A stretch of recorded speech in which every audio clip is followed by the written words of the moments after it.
Négocier dans des situations complexes, négocier dans des situations de crise, négocier dans des environnements dans lesquels on doit faire face à du risque, à de l'humain en situation dégradée. Eh bien, ça a été mon métier pendant un certain nombre d'années, mais pour tout vous dire, quand j'ai commencé dans ce métier-là, ce qui m'intéressait, c'était l'équipe d'intervention. C'était le groupe d'assaut, c'est ce qu'on voit à la télévision, dans les films, dans les séries. La cagoule, la tenue noire, les armes. Et je voulais participer à la reddition de forcenés, au sauvetage d'otages, en participant à la section d'intervention. La négociation, pour moi, c'était assez éloigné. Et d'ailleurs, j'ai suivi un cursus assez classique pour passer mon concours d'officier. J'ai fait des études de droit, j'ai fait Sciences Po. Mon mémoire de Sciences Po, c'était la coordination de la lutte antiterroriste en Europe, donc j'étais déjà très axé sur le sujet. J'ai passé mon concours d'officier, je suis sorti bien classé, j'ai choisi un poste en section d'intervention pour préparer les tests du RAID. Et un jour, un commandant du RAID, qui s'appelle Michel Marie, vient me voir et me dit, voilà, je sais que tu candidates pour passer les tests, moi je suis prêt à te récupérer au sein du RAID, mais pas pour l'intervention. Je suis prêt à te récupérer pour faire de la négociation. Alors quand vous avez en tête le groupe d'assaut, les casques, les cagoules, les descentes à rappel, et quand on vous parle de négociation, la première méthode qui vient à l'esprit, c'est Bruce Willis, Dwayne Johnson et Vin Diesel.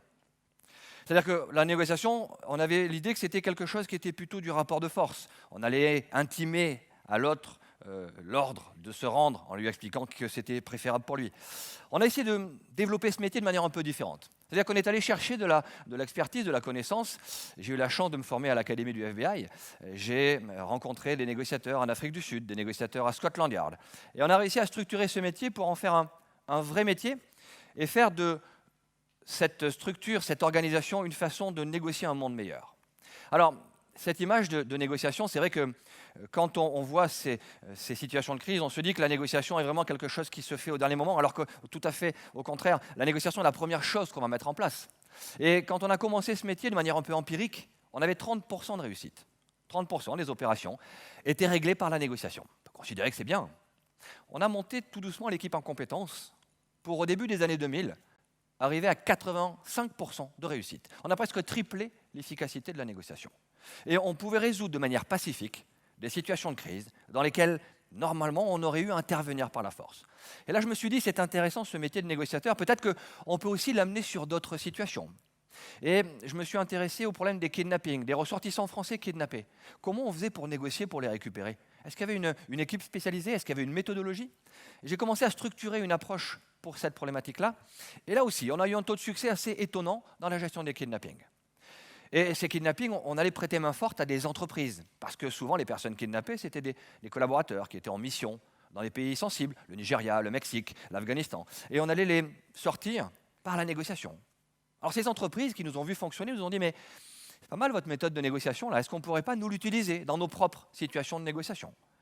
Et on s'est dit, tiens, pourquoi pas? Est-ce qu'on pourrait voir comment on pourrait collaborer? Et on a commencé à travailler avec des entreprises sur leurs négociations. Alors au début, des négociations sous tension, des négociations difficiles, des gros contentieux, puis des négociations sociales, et puis des négociations commerciales. Et on s'est aperçu qu'en fait, à part les enjeux, c'était exactement les mêmes questions qu'ils devaient se poser dans leur situation de négociation. Alors on s'est dit qu'on allait transmettre. On allait transmettre et... Pourquoi je vous dis « on » J'ai eu la chance de rencontrer un négociateur professionnel qui s'appelle Marwan Méry, qui est devenu mon binôme en négociation, un des meilleurs négociateurs que je connaisse. Et lui venait du monde de l'entreprise. Et de nos mondes très éloignés, on s'est dit qu'on devait mettre en place une méthodologie qui pouvait permettre à chacun, dans son quotidien, quel que soit son métier, de négocier.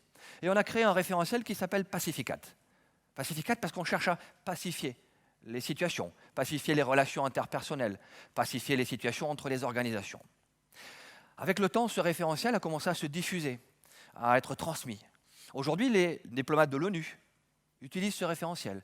Aujourd'hui, les DRH utilisent ce référentiel pour résoudre des négociations complexes de manière efficace et faire en sorte que tout le monde gagne à la fin, que tout le monde obtienne ce qui est juste pour lui. Ça peut vous paraître étonnant, mais on est devenu le premier réseau mondial de négociateurs professionnels. Nous, les petits Français, on a pris la main sur ce métier-là et on a aujourd'hui des négociateurs anglo-saxons, des négociateurs asiatiques qui viennent s'intéresser à Pacificat, comme ils disent. Comment on peut pacifier les relations? Comment on peut mettre de l'humain dans des situations où on est souvent en compétition?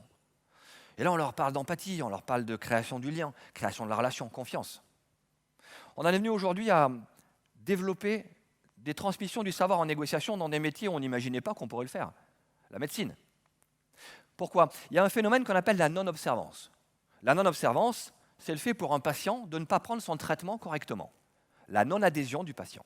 Il y a des pathologies chroniques, la sclérose en plaques, le diabète, l'hypertension, dans lesquelles les patients ne prennent pas correctement leur traitement, jusqu'à 80% des patients. Et ça a été ma première expérience dans le monde de la médecine, un médecin qui vient me voir à l'issue d'une conférence que je fais dans une organisation, une école de commerce. Il vient me voir, il me dit « Est-ce que tu peux m'aider sur mes négociations ?»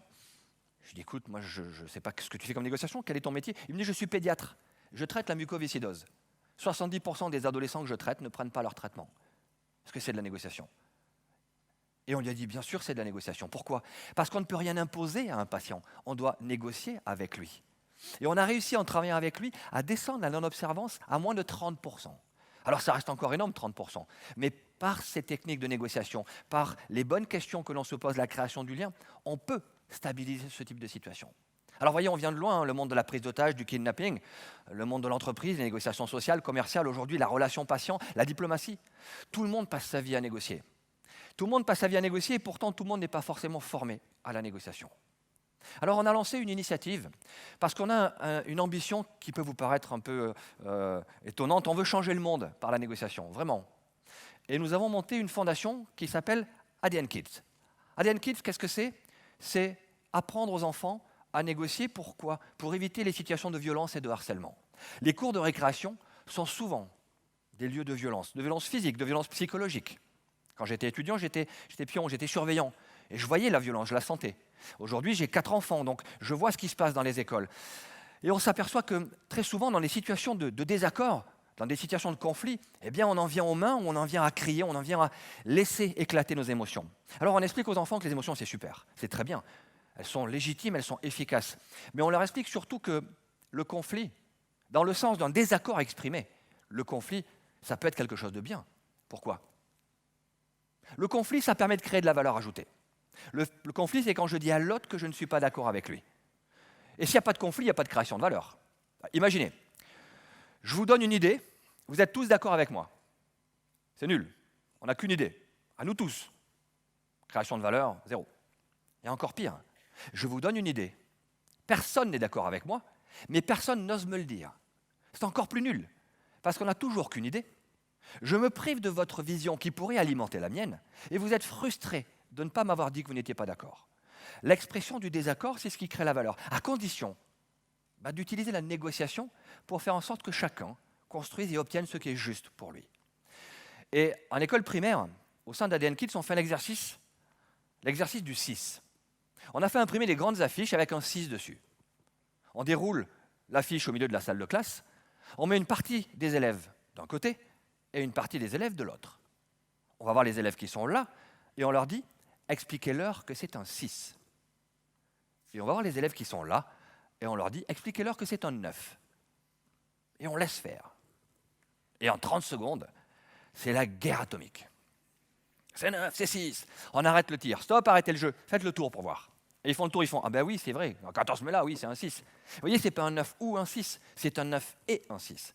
Et avec un 9 et un 6, qu'est-ce qu'on fait? Un 9 plus 6, 9 fois 6, 9 divisé par 6. C'est parce que vous avez tous les deux raison et que vous entendez tous les deux le point de vue de l'autre que vous êtes capable de créer de la valeur ajoutée. Et ça, techniquement, comment ça s'appelle? Ça s'appelle l'assertivité. Défendre son point de vue en acceptant celui de l'autre, c'est de l'assertivité. Alors tout à l'heure, je parlais d'émotion, d'empathie. Maintenant, je parle d'assertivité. Ce sont souvent deux thèmes qu'on oppose. Empathie et assertivité sont les deux jambes sur lesquelles va s'appuyer une négociatrice ou un négociateur. On doit être à la fois empathique, voir l'émotion de l'autre et l'accepter, tout en étant assertif, défendre son point de vue, en acceptant que l'autre puisse aussi défendre le sien. Et cette notion de négociation, on essaie aujourd'hui de la pousser avec un label. On a créé une ONG qui s'appelle Nego for Good. Pourquoi? Parce qu'on pense qu'en négociant de manière éthique et responsable, au-delà du fait que ça correspond aux standards des valeurs que nous défendons, eh bien, le business est plus efficace. Et les entreprises, les organisations qui participent avec nous à Nego for Good, qui défendent les principes de la négociation éthique et responsable, eh bien, elles s'aperçoivent que leur business il est plus efficace, qu'elles maintiennent leur marge, qu'elles les développent, que leurs collaborateurs sont satisfaits du travail qu'ils font. Alors cette création de valeur ajoutée, cette utilisation de la négociation, eh bien, ça repose aussi sur vous, sur nous. On est tous amenés à négocier. Donc la prochaine fois que vous allez négocier, pensez-y. Négocier pour un monde meilleur. N'utilisez la négociation que si elle est éthique et responsable, et vous verrez qu'avec tout ça, on changera le monde. Merci de votre attention.